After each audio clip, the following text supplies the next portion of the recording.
Good evening, everyone. My name is Dr. Spirit. This is my channel, the words of my mouth, meditation of my heart. Be accepted in thine own sight, O Lord, my strength and my redeemer. Thank you for this day. I plead the blood. Amen. Okay, now, this series and what the research I found was very disturbing. Okay, I am that small voice from my ancestors crying in the wind for justice. And I am the last person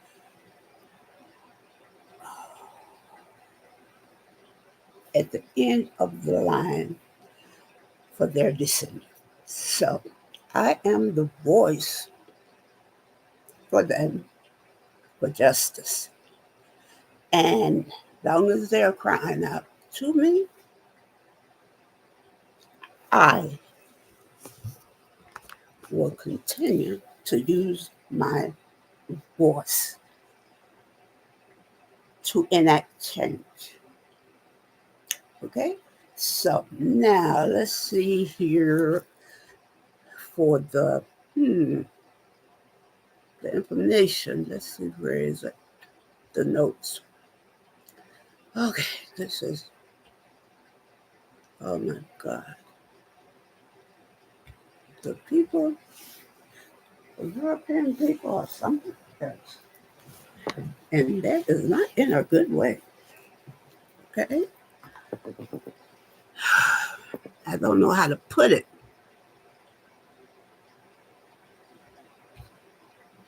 Because I don't have the words for it. Let's see. I'm baffled. Okay, let's see here. Of why they would ever do the things that they did. They did not think that all of this is coming out now, or that it was hidden away so much that it would never happen. But it has. So, Devil's Punch Bowl. That's a strange name for a slave refugee camp. Very strange. Devil's Punch Bowl was a refugee camp established in Natchez, Mississippi during the American Civil War to house street slaves. But little did they know they were being put back into slavery. They didn't realize that. They actually thought that the Europeans was helping them because they didn't have no place to go, no home or anything that resembled a home or family, because they were separated during slavery. They were separated from their children or the wife or whatever. The camp was created in 1863 to provide temporary housing and assistance to the large numbers of freed African Americans. But little did they know they was not free, but they was not told that. I'm sure the Europeans were saying something like,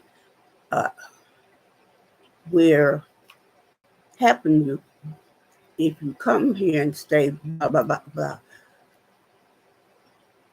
number of years, you will have a place to sleep and food and a warm place for your children to lay their head."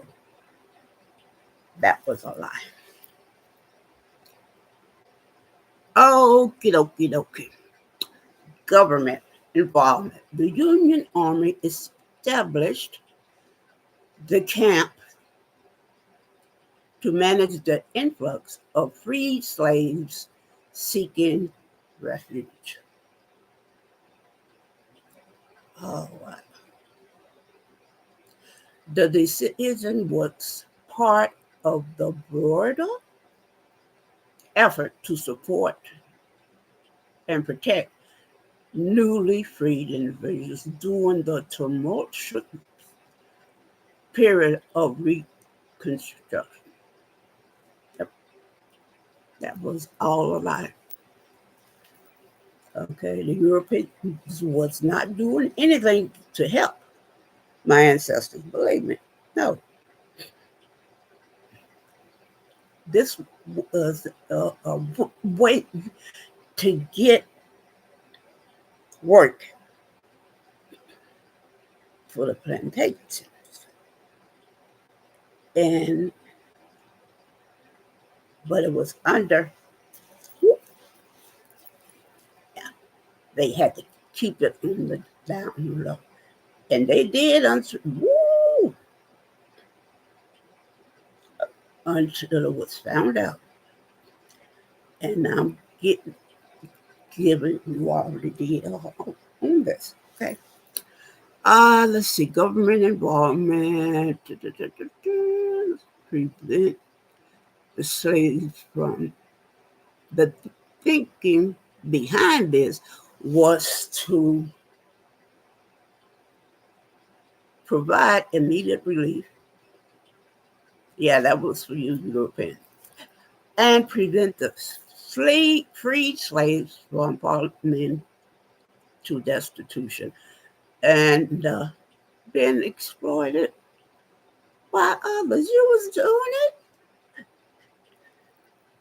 okay?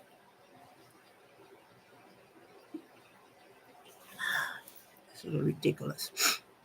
Okay, let's see here. The Devil's Punch Bowl site is no longer used as a refugee camp. Today, it is a historical site that serves as a reminder of the struggles faced by freed slaves during the Civil War. It should be a reminder to you, Europeans, but it's like you don't have a heart. Not for my ancestors or our people of color. Everything is wrong. Okay? The area is accessible to the public, and efforts have been made to preserve its historical significance.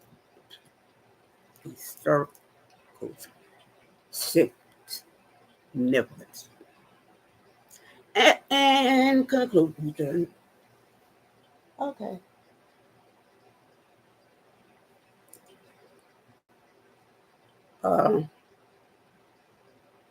They were trying to tell themselves that they was are helping us, my ancestors, okay? But it was all about money for the Europeans. And it always have been about money and control and politics. And it still is. And we're still slaves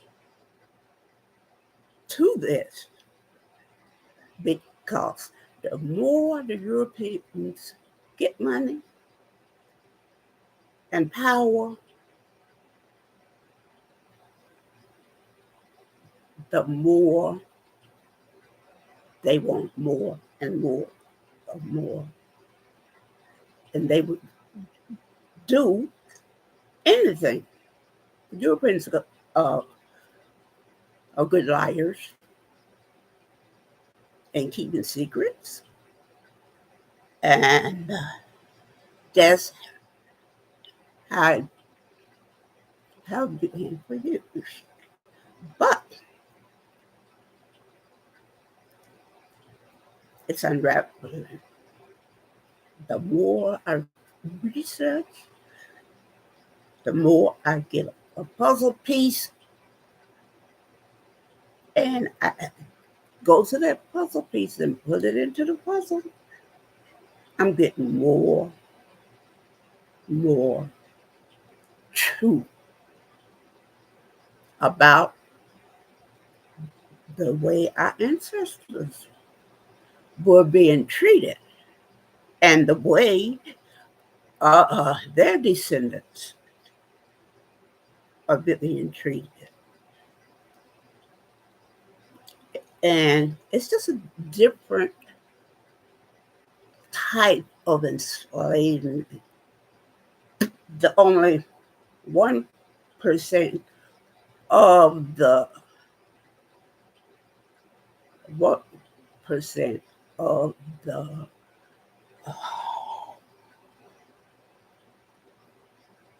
1% of the bald-headed European men, they are controlling. They're trying to control people, not only the descendants of Africans and all that, but they are trying to hold on to the power. But do they know that little bit of power they're trying to hold on to is slipping through their fingers? And one of these days, they're going to have to atone for the atrocities that put upon my descendants, my ancestors. They have to atone on the earthly scale, and I would advise you to do that because when you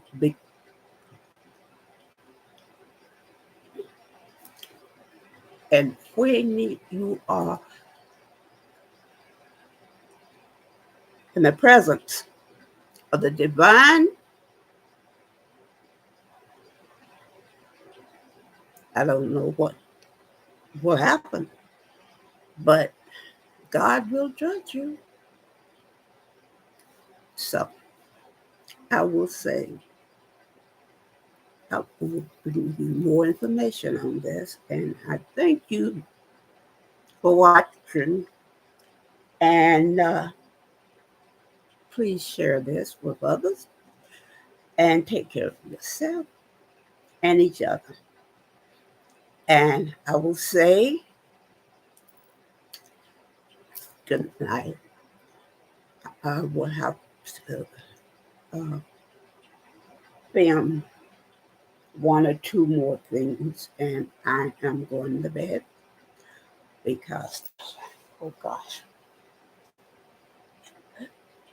the other day I got a flu shot and I always have this happen to me. Okay. So I've been trying to take care of myself and get some rest. So I will say, oh, I like my poof up there. Oh, that's cute. I like that. It frames my face. Look at that. Look at that. I love it. Okay. I will say, I love you all. And namaste. I am I am the voice, small voice crying in the wind for my ancestors. And I would do any and everything to get justice for them. I have been tasked with this uh, to get justice for my ancestors. And I will. Sooner or later, everything. The proof of what the Europeans did to my ancestors and the descendants. Me. And I'm that still small voice crying out in the wind. Now we're doing it together. Thank you so much. And thank you. Namaste. I have to do something else now, filming, but I'm in pain. I will maybe do one or two more.